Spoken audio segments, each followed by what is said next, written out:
નવસારી મહાનગરપાલિકાની સામાન્ય ચૂંટણી 2026માં વોર્ડ નંબર 13ના ભાજપના મહિલા ઉમેદવારની મતદાર સ્લીપમાં અન્ય મહિલા કાર્યકરનો ફોટો ગેરકાયદેસર રીતે છાપી દુરુપયોગ કરાયા હોવાનો મુદ્દો સામે આવ્યો છે। આ મામલે જે મહિલાનો ફોટો છપાયો હતો એ મહિલાએ ભાજપના પ્રદેશ પ્રમુખ સહિતના હોદ્દેદારોને એડવોકેટ મારફતે કાનૂની નોટિસ ફટકારતા રાજકીય ગરમાવો વધ્યો છે।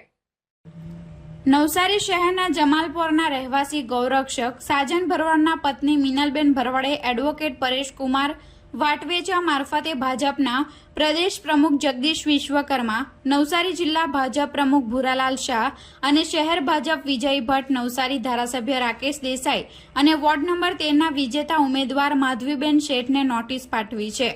નોટિસમાં આક્ષેપો કરાયા છે કે મિનલબેન ભરવાડે ભાજપમાંથી વોર્ડ નંબર 13 માટે ટિકિટ માંગી હતી, ત્યારે જે ફોટો રજૂ કરવામાં આવ્યો હતો એ ફોટોગ્રાફનો ઉપયોગ માધવીબેન શેઠના નામ આગળ મતદાર સ્લીપમાં કરાયો હતો।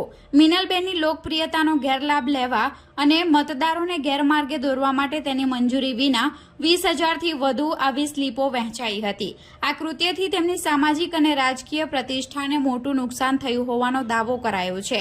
કાનૂની નોટિસમાં તમામ જવાબદારોને 7 દિવસમાં 2 જાણીતા દૈનિક સમાચાર પત્રોમાં લેખિત માફી માંગવા, ભવિષ્યમાં ફોટો ન વાપરવાની ખાતરી આપવા અને માનહાનિનું વળતર ચૂકવવાની માંગ કરાઈ છે।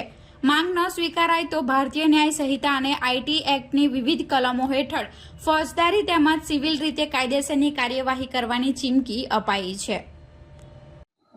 મારું નામ મિનલ સાજન ભરવાડ છે। નવસારી મહાનગરપાલિકાના ઇલેક્શનમાં મેં પણ ઉમેદવારી નોંધાવી હતી અને જેમાં મને પાર્ટીએ ટિકિટ નહોતી આપી। તેમ છતાંય તે અમે માની અને પાર્ટીના કામગીરીમાં લાગી ગયા હતા। પછી જેમ જેમ સમય ગયો એમ ખ્યાલ આવ્યો કે ઉપરથી જ્યારે સ્લીપ વેચાવવામાં આવી ત્યારે આશરે 21,000 સ્લીપ વેચાણી છે અમારા વોર્ડ નંબર 13માં અને એમાં મારો ફોટો હતો ને કોઈ માધવીબેનનું શેઠનું નામ હતું। હવે મારા ફોટોનો દુરુપયોગ કરવામાં આવ્યો છે એવું જાણી અને ઉપરથી મેન્ડેટ, મને એવું 100% વિશ્વાસ છે કે ઉપરથી મેન્ડેટ મારા નામનું હતું અને નીચેના જે નેતાઓ, નવસારીના નેતાઓ છે એમણે ચેન્જ કરી અને માધવીબેનને ટિકિટ આપી દીધેલી છે। એટલે હું આનો ખુલાસો માંગવા હાટુ કોર્ટમાં ગઈ છું અને આનો ખુલાસો ન મળે તો પછી હું હાઈકોર્ટમાં જવાની છું। નવસારી મહાનગરપાલિકાનું જે ઇલેક્શન ગયું એમાં વોર્ડ નંબર 13માં મારી વાઈફે પણ ઉમેદવારી કરેલી હતી। મારી વાઈફને ભારતીય જનતા પાર્ટીએ ટિકિટ નહીં આપી તો વાંધો નહીં, પણ જે સ્લીપ આવી ગાંધીનગરથી છપાયેલી જે સ્લીપ આવે છે મતદારોને જે આપવા માટેની, એ સ્લીપમાં મારી વાઈફનો ફોટો છાપી અને નામ કોઈ માધવી શેઠનું નાખી અને મેન્ડેટ બદલવામાં આવ્યું હોય એવું અમને લાગે છે।